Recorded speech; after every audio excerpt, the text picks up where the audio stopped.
Parents chasing toddlers is a really funny concept unless you are a parent chasing your toddler, and then it's really not that funny. So I have had some people ask me about this, and I decided to just make a video about it. Mamas want to let their child get down and be free to explore and roam, but they really don't want to wind up chasing their uncontrollable child around the store or the parking lot, right? So today, I will tell you exactly how I avoid ever chasing my kids. In fact, I'm going to tell you the story about the time that I had a behavioral specialist say that I had total instructional control of my child. So last year, I was working with a lot of professionals in ABA for my child who's on the spectrum. If you're not familiar, ABA stands for Applied Behavior Analysis, and it's therapy based on the science of learning and behavior, and it just kind of teaches skills. So these therapists were coming into my home, spending hours each week with my child on certain skills. I remember a particular session, the head guy, the BCBA, was there along with a new behavioral therapist, and we were outside kind of letting the kids just play and ride on their electric motorcycles, and the BCBA had spent quite a bit of time with us by that point, knew us pretty well, and the three of us were just standing and talking and occasionally practicing these skills with my child. It came time to go inside, and without really even thinking, I just called out to my three kids who were kind of a ways off, playing and riding still, that it was time to come inside. The BCBA immediately turned to the other therapist and said, "We can't do that. Mom has total instructional control. In most cases, that will never work." There they were, covering the basics of how to teach a child to really listen and cooperate, and I was totally going off protocol. And I just told this new therapist, they have learned that I mean what I say. For years, I have gained their trust that when I say it's time to be done, it is time to be done. And I have put in all of that time and effort over and over again so that by now, they know that if they don't listen, a consequence comes. We are going to get you there to a place where you're not chasing your toddler. I'm guessing right now you're at ground zero. Your toddler is either super young and still just starting to learn to be able to run, or they are a little bit older and it's already a problem that they're running away from you. So think of this process like you are putting your toddler through training. They will be going through this training process at home where it's a more controlled environment. And in this training, there is trust building happening both ways. You'll be gaining your child's trust that you mean what you say and will immediately follow through with a consequence every single time they run away from you. And your child will be gaining your trust that they will listen and come the second that you ask them to come. Until they have completed their training, you are not going to give them the opportunity to run away from you anywhere outside the home. You will hold them or put them in the cart or the stroller so that it is simply not an option for them to get down until they've proven that they can be trusted. They will prove this all throughout the day, each day, whenever you're asking them to do something. So here's where your part comes in. There are 3 things you are going to do every time you need your toddler to do something. First, position your body.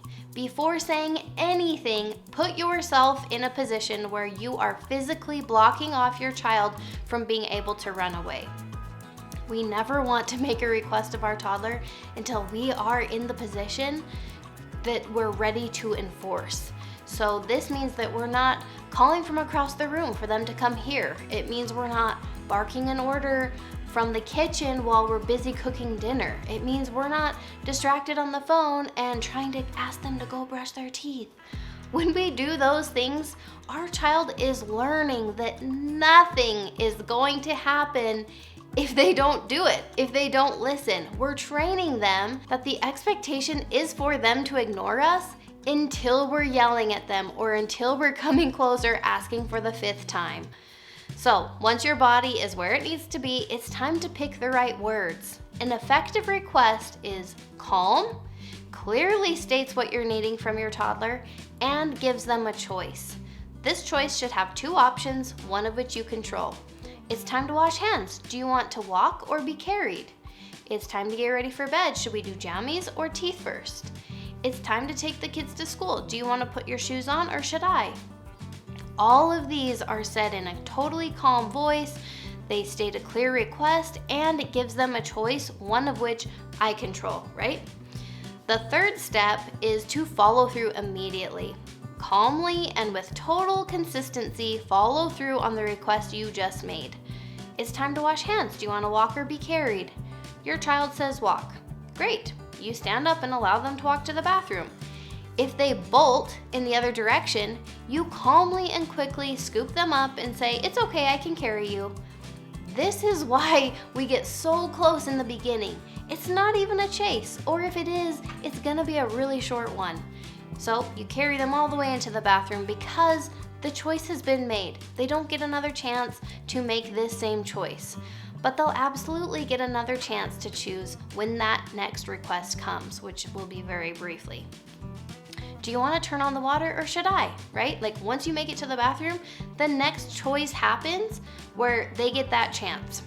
Let's say that they bolt at bedtime when you ask them jammies or teeth first. Pick them up and say, okay, let's do jammies first. No, I want to do teeth first, right? Huge tantrum, freaking out. You can just say, I chose this time, maybe you can next time, and just follow through with jammies. It will feel like you're taking the harder path. Why not just avoid the tantrum, right? And just do teeth first. Because we're teaching them that if they don't listen and obey the very first time, the consequence is that they lose that chance to choose. We're not being mean. There's always gonna be another choice coming really, really soon. And just remember, like they are in training right now. It's hard work for you and them. And it may not seem like this is a battle worth picking right now, right? Jammies first, teeth first, really doesn't matter. No, of course not. But when they're running into the road and you're asking them to stop, it will matter that they listen the very first time. So that's what we're instilling. So when you feel like they've proven themselves and they have, totally completed their training at home, ready to take off the training wheels, go ahead and take them out somewhere, still constrained like you have been, either holding them or in the stroller or the shopping cart, and just basically we're taking it out for a test drive. So let's say we're going to the grocery store. They're in the shopping cart, right? You're going into the store and they ask if they can get down. You say, you totally can. If you don't stay by me though, you'll have to get back in the cart. Our whole approach to this is just pretty matter of fact, as if we truly don't really care either way. So we'll let them down and we'll just try really hard to go about our business, right? We're not gonna be on edge. We're not gonna be reminding them or threatening them. We are just going to be paying attention and kind of staying on standby.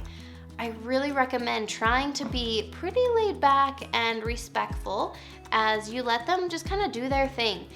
And then it will be time for a request. It's time to go to the next aisle. Do you want to walk or get back in the shopping cart?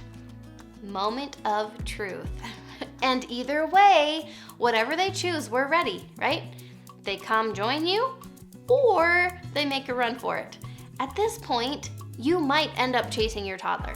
And that's okay. It's totally normal and it's totally okay and expected if your toddler feels the need to test out these new boundaries outside of the home, because honestly, chances feel pretty good that mom's gonna lose her mind around all of these people and she'll probably let me get away with whatever I want to keep me quiet. That's okay. We can handle this. You are going to jump into action right away, just like you've been doing at home. Chase them down, calmly pick them up and say, okay, you can ride in the cart. We are not lecturing. We are not telling them that we can't trust them now. We're not saying how disappointed in them we are. We are simply just telling them the choice that's been made. In my book, they have now lost their privilege for this trip to be down and walking, and they will absolutely get another chance the next time we come to the store. This consistency, doing this over and over again, as many times as it takes, will teach your child. They are smart. They'll pick up what you're putting down. They'll realize we love them either way. We're pleasant either way. But they get a lot more privileges and freedom when they just listen. Any child can learn this. You don't need to stay stuck chasing your toddler. Own your half of the equation, right? Through those calm and consistent choices and consequences, your child will learn their half.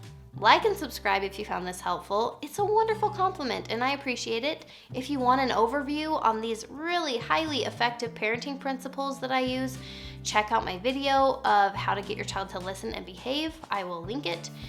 And if you're struggling and want some one-on-one help, schedule a free coaching call with me. I would love to get to know you. Keep up all the great work you're doing, and I will see you soon.